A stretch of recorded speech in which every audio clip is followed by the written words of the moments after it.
जयपुर के चांदपोल इलाके में दरगाह की छत निर्माण को लेकर के शुरू हुआ विवाद अब राजनीतिक रंग ले चुका है।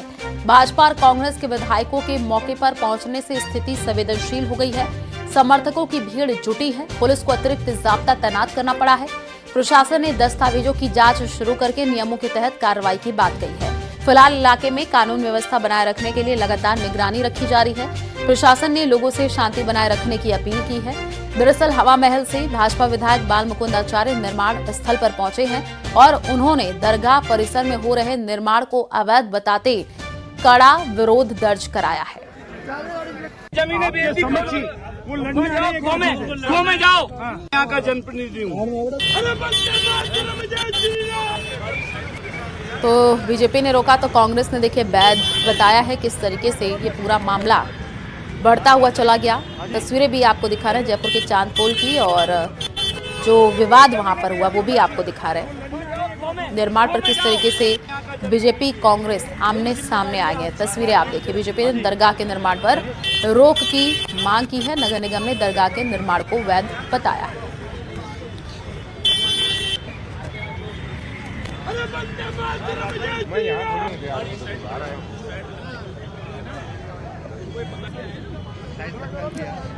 तो दो तस्वीरें हैं दरगाह छत निर्माण पर यह विवाद।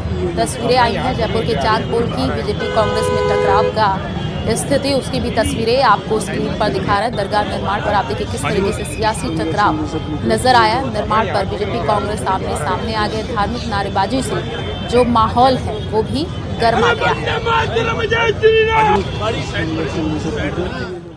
और वहीं बाल मुकुंद आचार्य का आरोप है कि चांदपोल मंडी की सरकारी जमीन पर बिना स्पष्ट स्वीकृति के गुपचुप तरीके से निर्माण कराया जा रहा है, जो नियमों के विरुद्ध है। उन्होंने ये भी कहा कि सूचना मिलने पर वो मौके पर पहुंचे हैं और निर्माण कार्य को रुकवाया गया।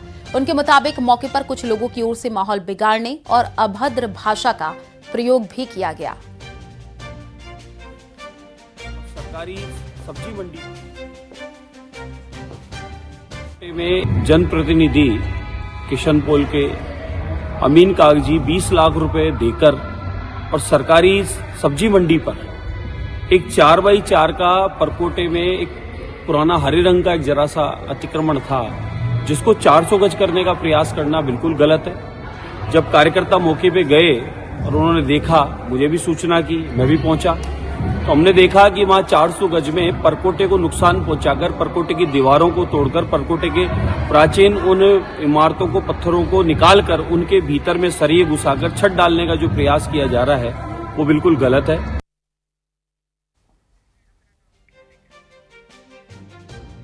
और वहीं दूसरी ओर किशनपोल से कांग्रेस विधायक अमीन कागजी भी मौके पर पहुंचे और उन्होंने निर्माण कार्य को स्वीकृति प्राप्त बताते हुए भाजपा विधायक के आरोपों को निराधार कहा। कागजी का कहना है कि इलाके में विकास कार्य विधायक कोष से होते रहे हैं, जिनमें मंदिर समेत बाकी धार्मिक स्थलों के काम भी शामिल हैं। इसलिए किसी एक निर्माण को अलग नजरिए से देखना उचित नहीं है। देखिए ऐसा है, ये सुबह से जो एक जो इशू चल रहा है उसका कोई रिलेवेंस नहीं है। ये होना नहीं चाहिए था बेसिकली, क्योंकि इसके अंदर बकायदा विधायक निधि कोष से मेरे द्वारा पैसा दिया गया है। उसके बाद सरकार ने अप्रूवल कराया। सरकार के अप्रूवल के बाद इसकी टेक्निकल सैंक्शन हुई, फाइनेंशियल सैंक्शन हुई और ये पैसा निगम को हमने एक छत डालने के लिए दिया। उसके बाद वर्क ऑर्डर शुरू हो गया। वर्क ऑर्डर शुरू होने के बाद काम शुरू हुआ। आज 15 दिन हो गए।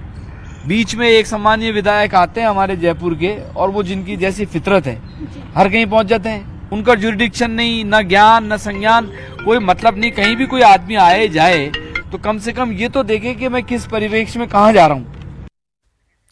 और खबर सीकर से है, जहां पर एक कार्यक्रम में पहुंचे पीसीसी चीफ गोविंद सिंह डोटासरा ने सरकार पर कोचिंग माफिया के दबाव में काम करने का आरोप लगाया है। डोटासरा ने कहा कि कोचिंग नियंत्रण बिल ला करके इन्हें जो कलेक्शन करना था वो कर लिया। 6 महीने से ज्यादा का समय बीत चुका है, लेकिन उसके रूल रेगुलेशन नहीं बने हैं।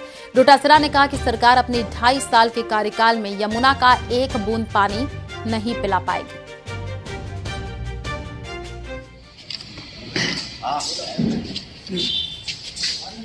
आज की तारीख तक 2.25 साल बाद में भी 2.5 साल होने लग गए, आज तक कोई डीपीआर नहीं है।